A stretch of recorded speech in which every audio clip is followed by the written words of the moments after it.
Welcome to a special bonus episode of Tippie Leads from the University of Iowa's Tippie College of Business. I'm your host, Nick Westergaard.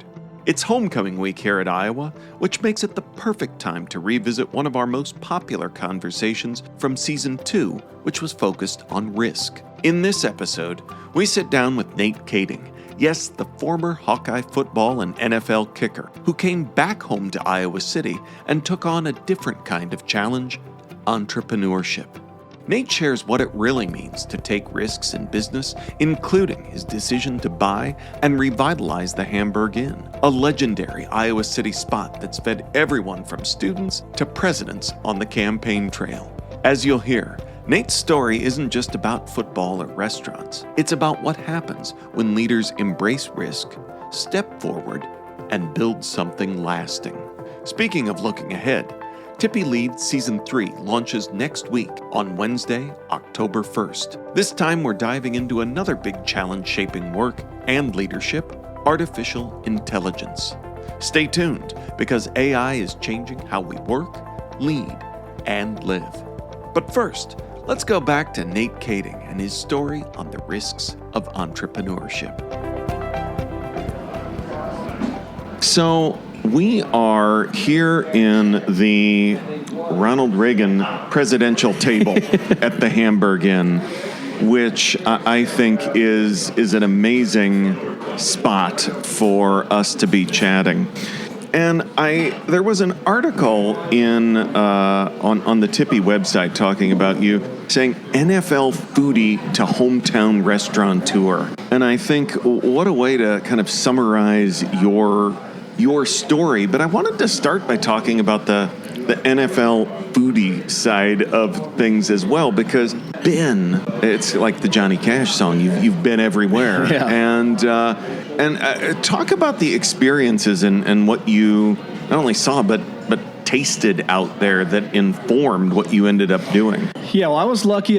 I was an Iowa boy, born and raised here in Iowa City, went to university here, obviously, and then was lucky enough when I got drafted in the NFL to go out to California. So it was kind of my first experience out in the big broad world, right? So, and the beautiful thing about being a kicker is you've got a lot of downtime. You don't have, when everybody else is studying plays and learning new plays and lifting, doing all those sort of things, the kicker is, looking for other things to do to keep their mind off of thinking about the big kick. And the cool thing for me being out in California is like this huge new playground wonderland of food experience, right? Like you're the ocean and there's the seafood, but then it's just this great conglomeration of a lot of great Mexican food and a lot of different, more ethnic sort of things. So really opened my eyes for the first time to how big of a world it is out there for food. And then, like you said, Nick, just the ability to travel. You're on the road quite a bit during the football season, and on a 16, 20 game season, you're spending 10 of those weekends seeing a town, seeing a different place. And then the off season also allowed me a great opportunity to see a large part of the country, and traveled to Europe a little bit with my wife. And the thing that I kind of came, I would say, an observer of and sort of a study of is not only just the food. I would correct the Tippie headline writer. I don't necessarily consider myself a foodie or really a restaurateur per se, but I started to study, and I really enjoyed the restaurants that felt like they were part of the cultural fabric of a place, right? Like if you go down to play the New Orleans Saints, you want to go check out the place that who has the best gumbo, and what's this unique little corner tap that's been here for 100 years, and those places where if someone's creating a list of New Orleans, you're here for New York, you're in New Orleans for 3 days, like where are the top 5 places that you need to go to get the essential New Orleans experience, and it's that layer below the touristy places, right? It's not the shtick where all the tourists are going to be on Bourbon Street where they're drinking the Hurricanes. It's like, where's that cool spot that's like 2 blocks over that maybe the locals know, or that, the people that in the know can go to, that really has that amazing chef that's doing some really cool stuff with local cuisine, or the restaurant's house in this amazing old building. Like those are the places that, and my undergrad at the University of Iowa was in history, so I've always really loved the idea of the history and how that's woven into some of these restaurants and these places, and you just feel like you're authentically in that city when you're sitting at a booth in that restaurant. And I just fell in love with that element of it, and then started to think about what does that mean for my hometown in Iowa City, and how can I add to that story of what's Iowa City through helping start a few restaurant businesses. So you talked about New Orleans. Favorite place to get to as you talk about kind of the seasonality of it? Was there a time on the schedule that you're like, I can't wait to get back to, or was it New Orleans? Yeah, it was a lot of places. I mean, we tried to. I didn't travel much as a kid growing up, so it was really like, we did an awesome East Coast trip. I think one of my first off seasons. Again, that's another great thing about the NFL is you're literally working 7 days a week, and you got while all the season's going for the 5 or 6 months, but when it's done, and you get this sort of like 2 or 3 month window where you can go do anything. But we did like the East Coast, got on a train, did Philadelphia, did Boston, down into New York City, and just sort of like that whole wonderland that you can kind of explore. So it was really the off season, and just tried to like pick off all those different places, whether it's the Pacific Northwest or, like you said, down in unique places like New Orleans, or down in Miami, or just finding all those sort of places. So yeah, the seasonality of the off season was really a great advantage to go study and see the country and explore what was cool happening out there. So of all of those places, you still came back here. So what led you back to Iowa City? Yeah, my teammates always gave me a bunch of crap because they're like, you're the only guy on our team from San Diego that goes back to Iowa in February when the season's over. But no, I mean, I love San Diego. It's such an awesome place. But my wife's from Iowa. I'm an Iowa guy, and just knew that we wanted to come back, and had gotten involved with some businesses when I was even in the NFL, but knew we wanted to come back and help contribute to this community, be a part of what we were going on here, and a great place to raise a family. So that's ultimately what brought us back this way. So you plant those roots back here in Iowa City, and you take on, as I mentioned earlier, we're talking about risk this season on Tippie Leads, and you dive into one of the riskiest businesses out there. So what made you to say yes? Restaurants are for me. 100%. I mean, that's sort of the old axiom that restaurants are, risky business. But I'd like to say, and knock on wood, we've had a decent level of success in what we've been able to build here from a business standpoint, and restaurants, like you said, can be risky. But if you talk to, there's a lot of private equity money. Bill Ackman, if you ask him what his best investment ever was, it was Chipotle. And restaurants can be a really good business if you do it right and you're smart about how you do it. I would say what's been great about what we've done here and building our collection of restaurant businesses is it's really been a group effort. And I'm kind of in our group of co-owners, certainly probably the most risk averse. I'm always kind of like afraid of like the headline of, former NFL guy comes and blows money on starting restaurant, right? Like you can almost hear that and see that headline being written. So I always kind of, I think, help as a counterbalance to maybe some of my other more bullish partners on a lot of the concepts. So we always try to really think through right out of the gate the main risk factors. There's the learned it at Tippie to get my MBA, right? The pre-mortem. If we were to think ahead here, we're sitting in the Hamburg Inn booth like when we started or bought this business and reopened it a year ago. If we were sitting there at that time going through the concepting of what this place wants to be in our business plan and our business model, and say, hey, if 3 years from now the Press Citizen's going to write an article about how the Hamburg Inn failed, what are the 5 main reasons why that would happen? And starting to think about risk mitigation and, are these risks what are the probability of each one of those risks? What can we do here out of the gate to mitigate those? So incorporating that kind of thought process in and not being naive about not thinking about all those sort of things, because really the biggest risk as an entrepreneur and business owner that you don't want to get, you want to know what you can know. Like you don't want a risk to come on. You want to be, taken down by the unknown unknowns, right? Like you don't want to come back and say, man, I should have, that was obvious. Like we'd had bad cash flow, or why did we price something that way? Like that's the easy stuff to kind of mitigate. Like you want to make sure you're thinking through all those sort of things, and the unknown unknowns will most certainly come out of left field, but you certainly don't want to be naive enough not to even start to think about what those risks are, right? So we definitely incorporate that into our business modeling and business strategy around like, okay, it's not just about like, let's go gung-ho and create this great thing. Like let's also think about like how we can protect our downside a little bit, and what could take us out, or what could prohibit us from accomplishing what we want to, and then also and just thinking about that blocking and tackling as you go. So you used the word earlier of collection of restaurants, and I think that's a very accurate word. Mm-hmm. And I wonder how you think about what ties everything together? You've got Pullman, St. Birch. Talk us through kind of, is there a common denominator? How do you look at your kind of collection of restaurant brands? Yeah, that's a great point. We definitely do think of it as each of them in and of themselves as their own individual business with different ownership and all those sort of things. But we definitely think about what we are building here as a family of restaurants, a collection. Each can kind of play off of each other in some ways. For instance, St. Birch was our second restaurant. Pullman was our first. Pullman's a walk-in diner, a little bit more bustling, no reservations. And when we started St. Birch, it's got this basement level, which we could do private events in, which we can't do at Pullman. We instituted Resi, an online reservation system, because we can't do reservations at Pullman. We have an oyster bar and some seafood. So we're thinking a lot about, again, back to risk, making sure that although we have an obvious geographic concentration risk by being in one specific college town market, if a tornado came through or the university enrollment goes down the tubes, there's a risk involved with that. But we also want to mitigate that risk and hit different unmet markets with the different brands. We don't want to have a whole lot of overlap with each one that we do, and there is a limit to that too, right? We can't do 10 downtown restaurants, but could we do 3, 4, 5 probably that all kind of have their own little white space within the Venn diagram of that collection, if that makes sense. Yeah, absolutely. I was at St. Birch about a month ago with someone, and without fail, every time I'm there, because it used to be Atlas. Right. Yep. And people are so thankful that buffalo chicken wrap is still on the menu. Yeah. And it always comes up when I'm sitting there with someone new.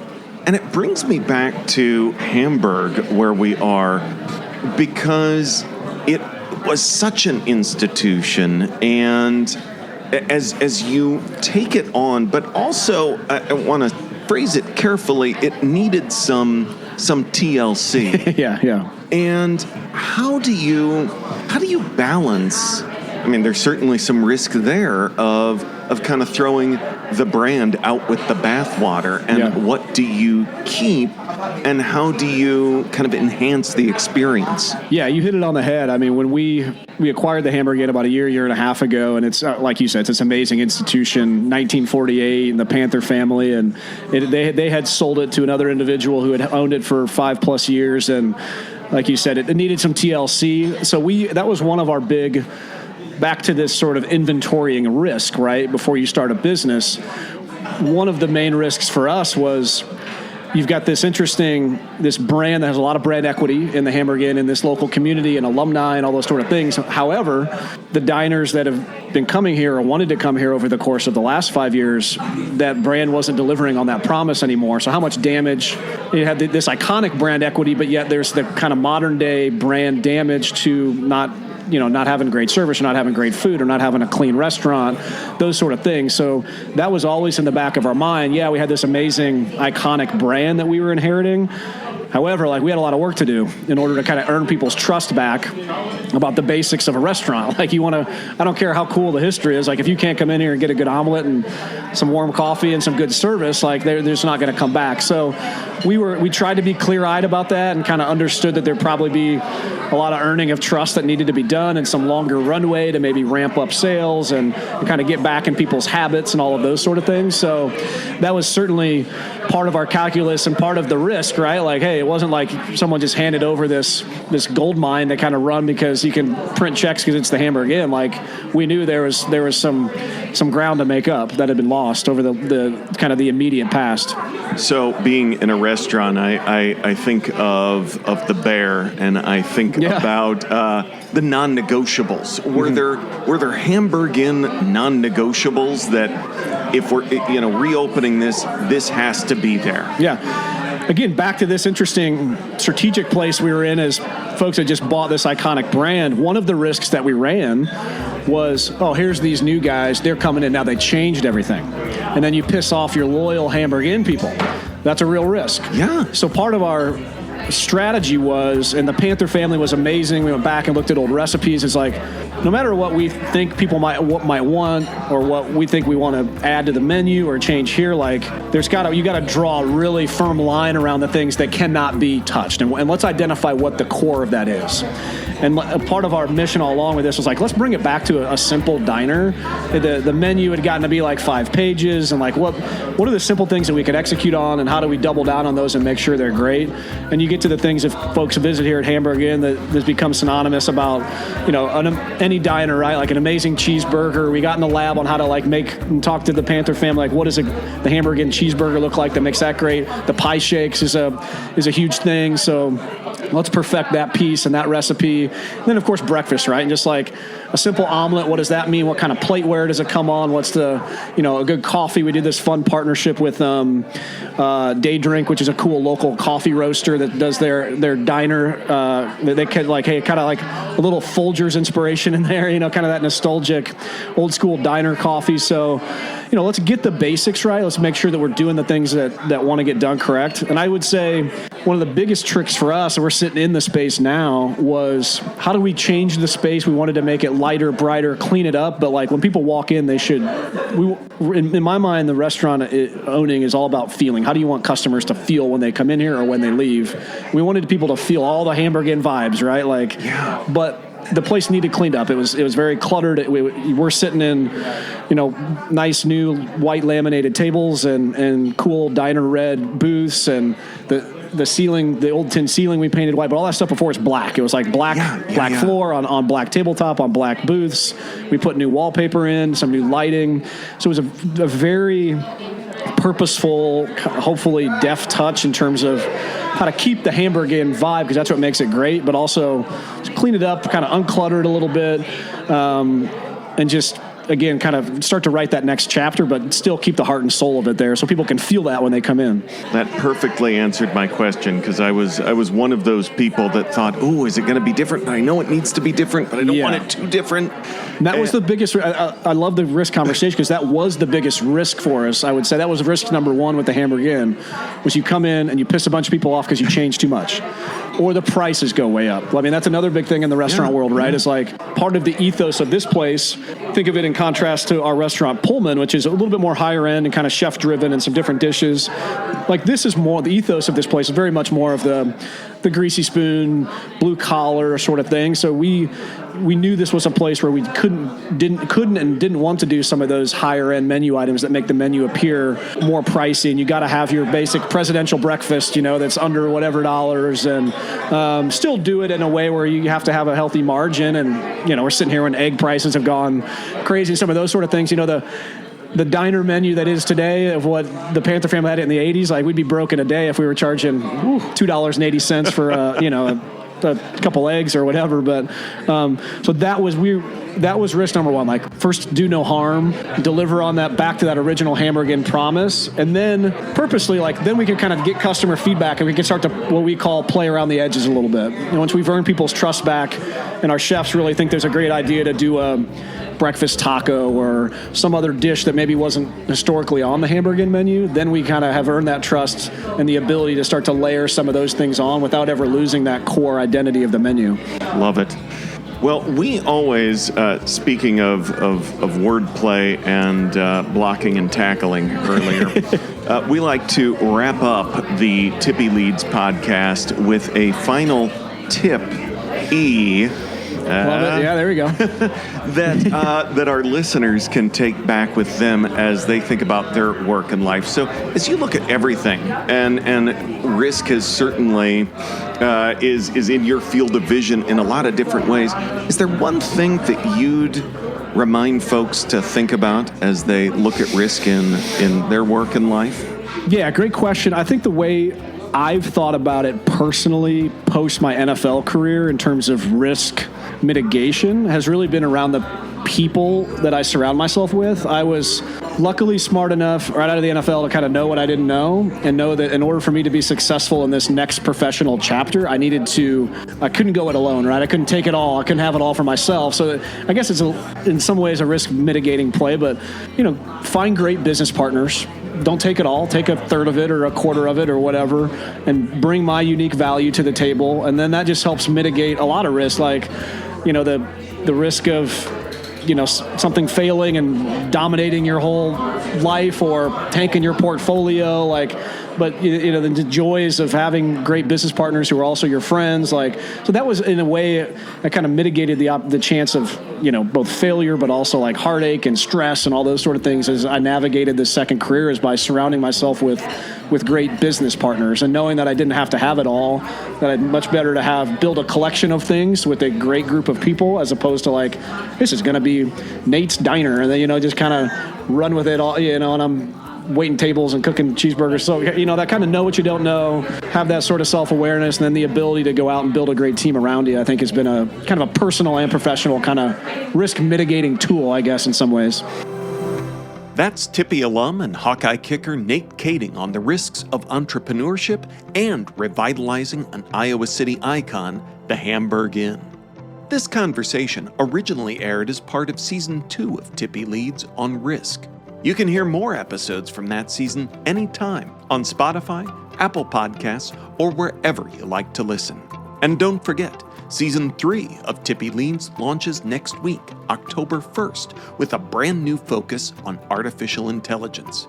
Since it's homecoming week here at Iowa, I'll give the final word back to our Hawkeye kicker himself. Take it away, Nate. Thanks for listening, and go Hawks.